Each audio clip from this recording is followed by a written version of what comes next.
బంధకములో ఉన్న వారి ఎడల జాలి కలిగిన వారిగా మనం ఉండాల్సినటువంటి అవసరత ఉంది. పదే పదే పడిపోతున్నారు అంటే దాని అర్థం ఏంటి? అతడు బలహీనుడు.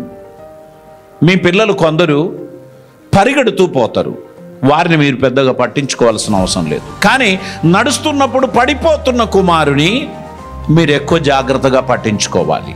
ఎక్కడ పడతాడో తెలియదు గనుక ప్రతి క్షణం మన దృష్టి ఆ కుమారునిపై ఉన్నది.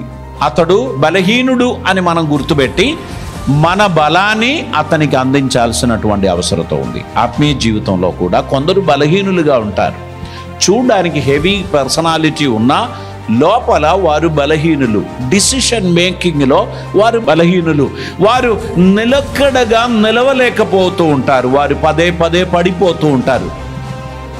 బేసికలీ మంచివారే, కానీ శోధనలలో పడిపోతున్నారు. అట్టి వారికి ప్రోత్సాహనం అందించాలి, జాలి కలిగి వారితో బిహేవ్ చేయాలి, వారిని దేవుని కృపలో నడిపించాలి.